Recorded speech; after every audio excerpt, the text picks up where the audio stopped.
Welcome to the deep dive, where we cut through the noise to get to the heart of big ideas. Today, we're plunging into a truly ambitious concept, a vision for a completely new economic system. We're tackling a dense, very visionary white paper, and its accompanying glossaries. It's titled Portex Portals, Evolving from Puronomics to Wholonomics by Philip Randolph Lillian. So our mission for this deep dive is really to unpack this blueprint, decentralized wealth, regenerative economics. We want to pinpoint the most sort of groundbreaking ideas and really understand how it proposes such a radical alternative to the systems we all operate within today. Exactly. And this document, it isn't just suggesting tweaks. It lays out a really comprehensive framework. It offers a systemic alternative to what it calls these extractive hierarchical pyramidal structures. I mean, it's about reimagining how civilization itself functions, really. Okay, let's unpack this right from the start then. The paper introduces two foundational concepts, pyronomics and holonomics. For you, the listener, these are, well, they're key to understanding everything else. What's the fundamental distinction here? Well, authors describe pyronomics as our traditional kind of pyramid-shaped economic models, driven by centralization, often leading to ecological overshoot. Yeah. And they prioritize accumulation of wealth and power, control, artificial scarcity. The core insight here, they argue, is that this system, pretty much by design, concentrates power, creates debt, and fosters alienation. Wholonomics, in stark contrast, is presented as this coherent alternative, a regenerative economic philosophy, rooted in deep interconnection, integrity, and crucially, intrinsic value. It aims to reverse those trends. Right. So pyronomics is the problem, the old structure, and holonomics is presented as the solution, this new way. And at the heart of holonomics is something called a portex. What exactly is a portex and why is it so central? A portex. Okay, so it's defined as a portal vortex. Yeah. You can maybe imagine it as a smart, decentralized hub or maybe a kind of value channeling machine within this new economic system. Instead of just managing money, a portex is designed to channel all sorts of value, ecological health, human creativity, collaboration, you name it, and intelligence across the network. Actually, the source even uses this interesting analogy. Portex apparently was historically a British cipher machine, and they say their Portex's rotors represent linking together aligned teams to decode global and local problems and relay solutions. So they're the foundational components, really, for channeling distributed wealth across humanity. That's a fascinating comparison, a cipher machine for value. Okay. So if portexes are these hubs, or maybe the elements of this new economic chemistry, what are portages? The document says portexes are to holonomics, what elements are to chemistry, and portages. They're like catalysts in charge. Portages are essentially the units of economic function issued by a portex. Think of them as the different types of energy or currency that flow through these portex hubs. The sources list various types: tokens, currents, notes, and codes. Can you give us a quick overview of some of these initial portage types? And maybe what makes them different from what we typically understand as money today? Sure. So currents are fungible. That means they're interchangeable smart mediums of exchange, sort of like digital currency, but they're designed for specific flows of value. Tokens, on the other hand, are non-fungible unique units of identity, ownership, or access. Think of them less like cash and more like a digital ID that also grants you specific rights or access within the system. You have codes, which are value coefficients that adjust worth, ensuring that value isn't static but dynamic. And then there are stable Ds, like solimids or electromids, which are stable denominators. They're designed to underpin and stabilize the value of these currents, hopefully preventing the kind of volatility we see in traditional markets. Stable Ds. Okay, that's quite a toolkit they're building there. Let's dive into some of the specific Portex implementations, maybe starting with Portex 0. Life Eco Change, this is presented as foundational. What makes it so special or, different from how we typically approach economics? Right, Portex 0, it's about fully integrating the Portex system into what they call operational unities. The core innovation here, I think, is that it builds a practical economics of wholeness based on living systems. So the integrity of each person, family, community, ecosystem.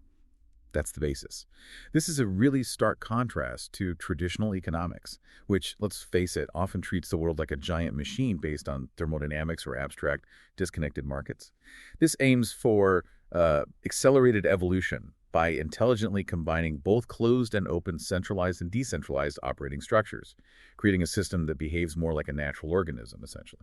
Moving from the foundational to the individual level, Portex 1 introduces the hyper-D token and multi-currents.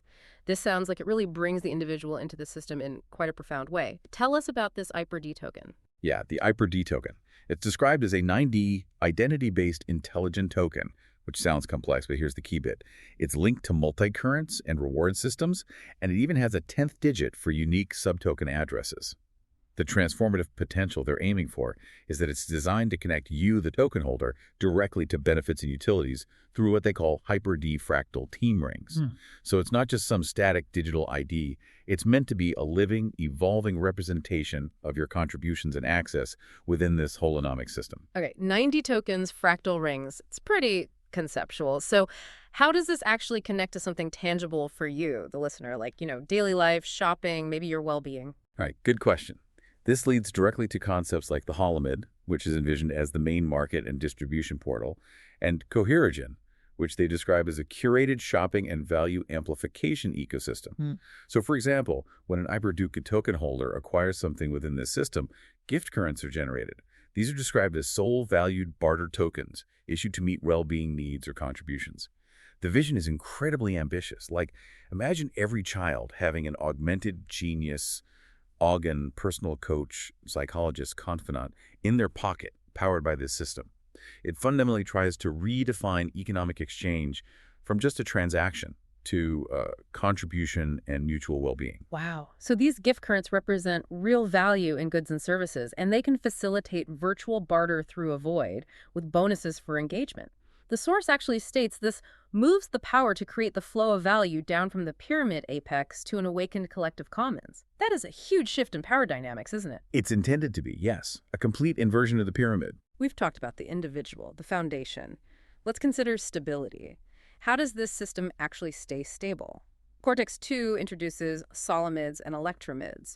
What are these, and why are they presented as crucial for the stability of this new economic paradigm? Solimids, that's solar denominations, and electromids, electricity denominations, are called stable decos.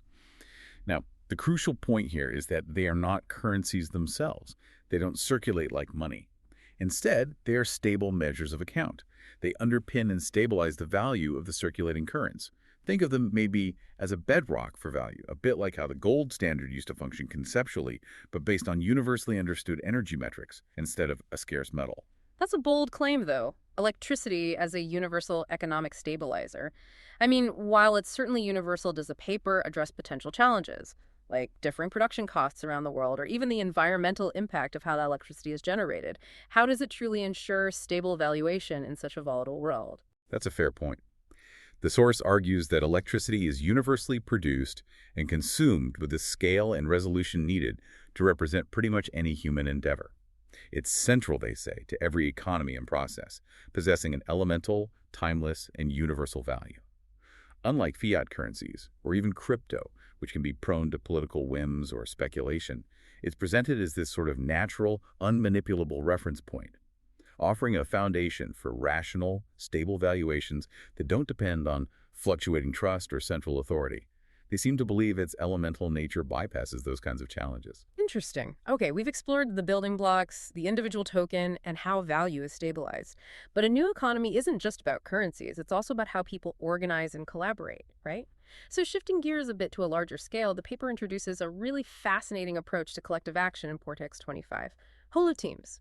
How do these holoteams rethink our traditional ways of working together? Right, holoteams. Holonomics proposes these virtual flownet holoteams, and the innovation here is really their fluid dynamic structure.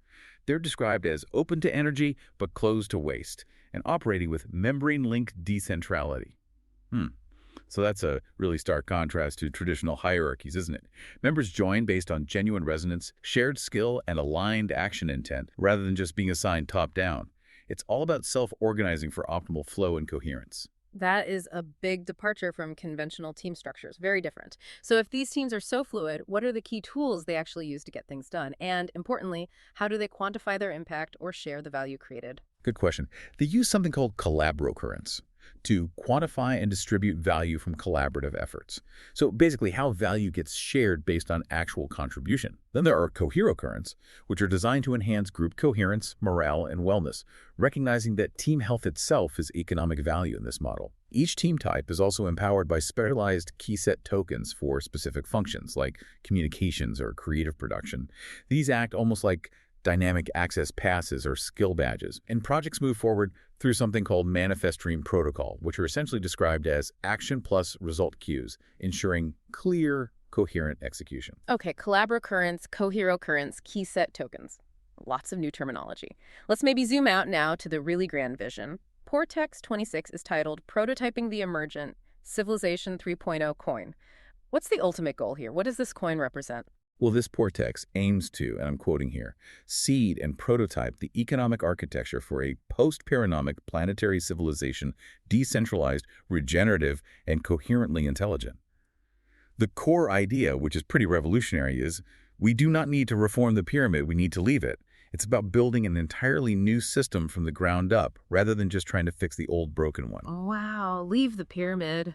So what does this all mean for the future of our civilization if this vision or something like it were to actually materialize?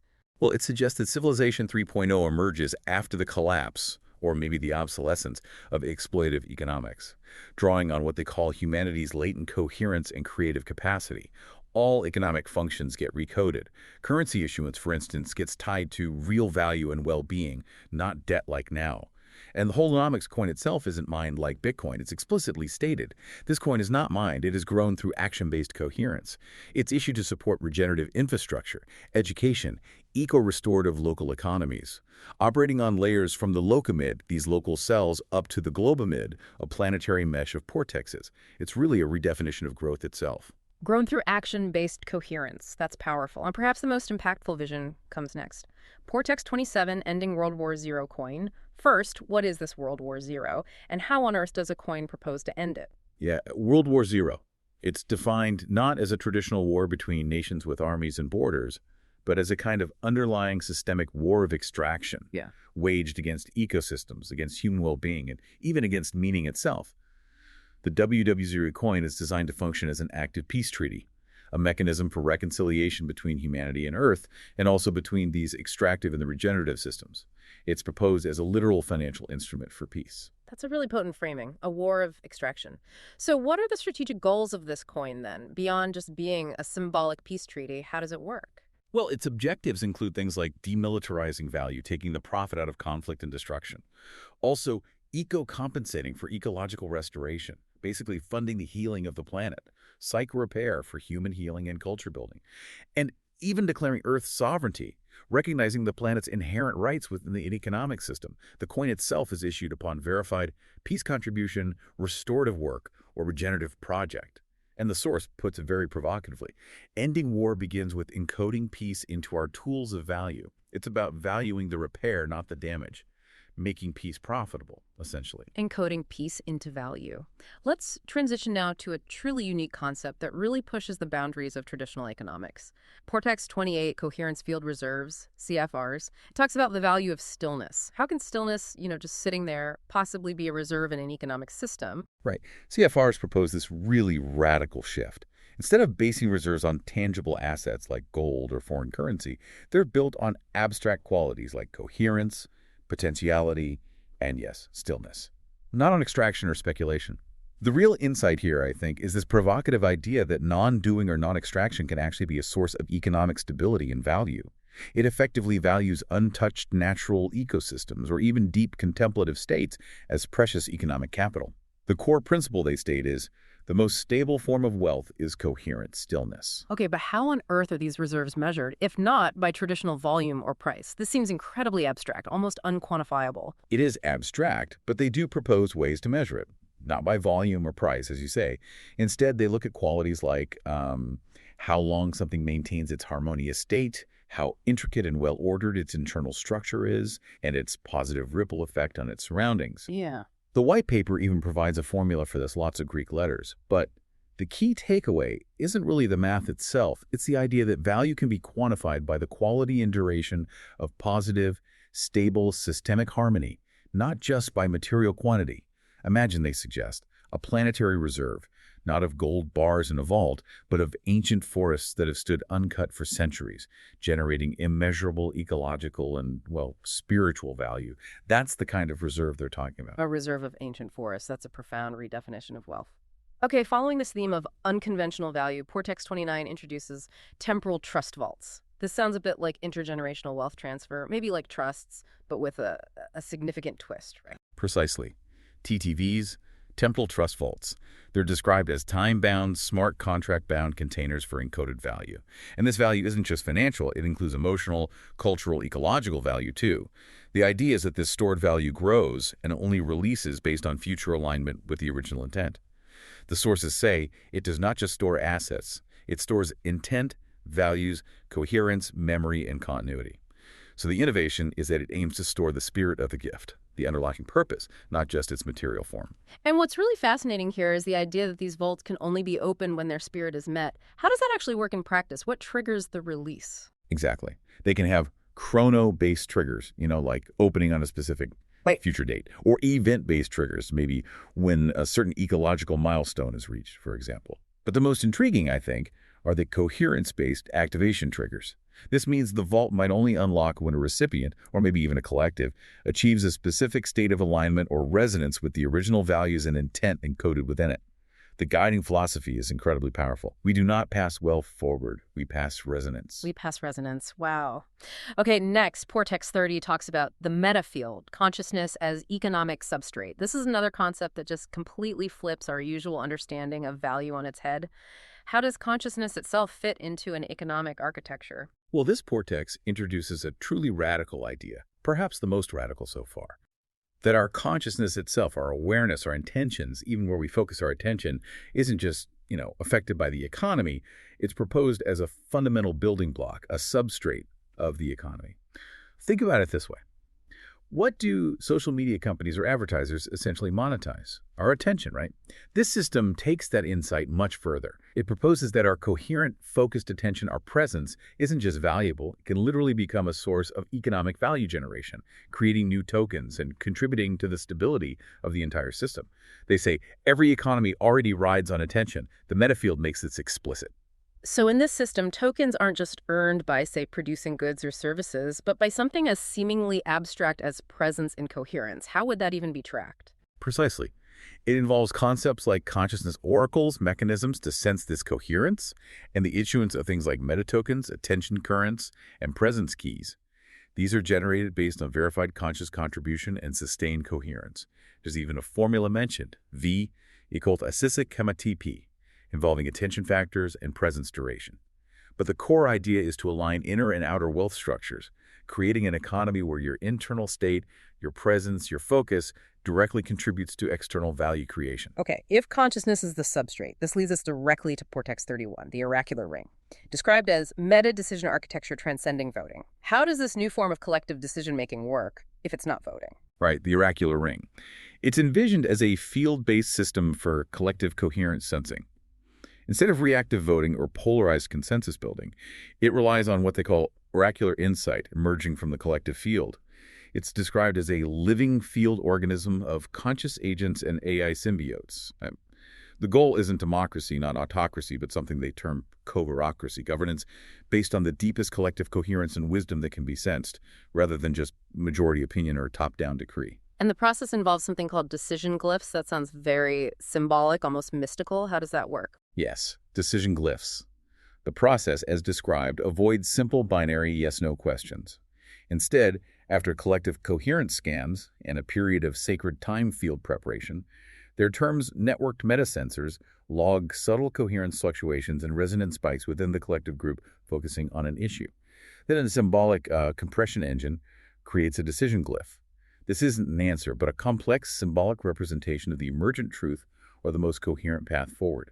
This glyph is then interpreted by a different ring of specialized pattern interpreters. The key insight they stress is, the oracle listens to coherence, not opinion.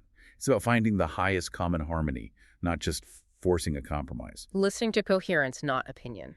Okay, let's look at what's presented as the operational heart of this whole holonomic system, Portex 32, the coherence engine. What exactly does this engine do with all these inputs, intentions, and coherences? The coherence engine. It's described as a systemic metastructure. Its job is to absorb asymmetry imbalances, conflicts, discord process resonance, and then emit coherent reality configurations. It's likened to being to chaos what a prism is to light, a realigner. It's meant to operate across all levels, ontological scales, domains. Its core function is bringing harmony and order to fragmented systems. What kind of inputs can it process according to the paper? Could this even extend to things like, say, collective emotional states or environmental damage? Absolutely. The paper claims it can process fragmented economic flows, yes, but also things like trauma-laden psychic structures, environmental disorder, collective confusion, even asymmetrical social architectures. It interprets each of these not as a problem to be solved with force, but as a kind of waveform to be harmonized. And its outputs aren't just, balanced books. They include things like resonance tokens, which literally embodies a state of harmony, and healing fields, which are meant to dissipate energetic blockages at various scales: individual, social, ecological. Right. It's essentially presented as a system designed for systemic repair and harmonization. An economic system designed for healing, that's powerful. Now, Portex 33 introduces the mirror grid. This sounds incredibly profound, maybe tying into self-awareness at a system level. It is very profound. It's conceived as a fractal reflective infrastructure. Imagine a system where the inner states of individuals, the dynamics within a community, ecological flows, and even technological environments literally mirror one another through synchronized resonance. It's meant to enable self-awareness at a planetary scale. The core principle is both incredibly simple and deeply challenging. What you are, your grid becomes. What your grid becomes, you must evolve. It suggests this direct, unavoidable feedback loop between our internal reality, individual and collective, and the external system we inhabit. And connecting to that, Portex 34 talks about the fractal self-map. How does this connect our personal identity to this larger mirror grid concept? The fractal self-map is designed to map the self-you, the individual, as a holographic fractal structure. This means it aims to capture your personal coherence patterns, identify what they call shadow loops, those habitual negative patterns that might be causing dissonance, and trace your identity harmonics across nested scales, from your personal psyche right up to, cosmic layers, apparently. It's envisioned as the inner dashboard of the mirror grid, a tool for deep personal and, by extension, collective insight. So the underlying idea here is that an individual's internal struggles, their disharmony, could literally mirror or reflect larger systemic imbalances. That's a truly holistic, almost spiritual perspective on economic health, isn't it? Precisely. The paper argues for this deep fractal interconnectedness between inner and outer states, that they're not separate. It proposes using tools like shadow loop tracers to help individuals identify and address their patterns, and even a mythic overlay grid for deeper archetypal understanding, all aimed at helping you clarify your unique fractal signature. Because the principle is, as you clarify your fractal, the field harmonizes. Personal transformation isn't just personal, it directly impacts systemic health in this view. Right. And finally, let's try and tie these really advanced concepts together with Portex 35, the planetary dashboard of reflective intelligence. This sounds like the ultimate feedback system for the whole planet. That's exactly how it's presented. A planetary scale reflective interface. It integrates signals from the mirror grid, data from individual fractal self-maps, metrics from the Coherence engine, and insights from the oracular ring. It's described dramatically as the conscious skin of Earth, reflecting back its overall coherence health, its shadow resonances, its harmonic evolution, all powered by this distributed coherence intelligence network. It's an economy designed to see itself and therefore continuously learn, evolve, and hopefully heal. This is a truly vast and, frankly, mind-bending vision, redefining so many fundamental concepts we take for granted. Looking back at the holonomic benefits section of the paper, what are some of the key takeaways for you, the listener? If this were real, how would it actually change things on the ground? Well, the proposed benefits are incredibly ambitious, almost utopian, some might say. It talks about open source wealth, de-hoarding, getting rid of concentrated wealth, eliminating artificial scarcity, drastically reducing competition and predatory behaviors, optimizing flows of real wealth, things like well-being, clean water, healthy food, not just money across the entire planet. It aims to incentivize truly meaningful activities, favor durable, repairable products over disposable ones, and crucially, operate without needing perpetual destructive economic growth. And beyond the material, it explicitly aims to address deep issues like loneliness and alienation, and to liberate human capacity for things like beauty, joy, and compassion, seeing those as fundamental economic drivers, not just nice-to-haves. It really does propose a fundamental shift, doesn't it? From Purenomics, which, as you said, is described quite harshly as a debt bomb accounting system, inherently favoring authoritarianism and destroying ecosystems, to Wholonomics, which focuses entirely on intrinsic value, well-being, and regeneration. Indeed. The authors state quite clearly that the Portex portal system is intended as more than a financial innovation. It is a new operating system for civilization. It's really about realigning economics with life itself, with living systems, and proposing a completely new meaning of value. It even frames the current global crises we face not as an end, but quite poetically, as the compost for the next bloom, seeing this moment as a profound opportunity to build a world rooted in equity, distributed intelligence, and coherent regeneration. We've journeyed through an incredibly dense, complex, yet I have to say inspiring blueprint for a potential new civilization. From that fundamental shift, paranomics to holonomics, to the intricate workings of portexes and portages and these profound redefinitions of value, we've really only scratched the surface of how this vision attempts to redefine everything from personal well-being to global governance. And this raises, I think, a really important question for you, the listener, to ponder. If concepts like coherence is capital and peace is measurable were actually embedded in our economic tools, how might embracing these radical redefinitions of value transform your own understanding of wealth, of contribution, of what really matters in this rapidly changing world? How would your priorities shift if stillness and inner harmony were actually considered vital economic reserves? A truly provocative thought to mull over as you navigate your day.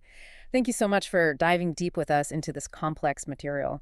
Until next time, keep exploring, keep questioning, and keep seeking those aha moments.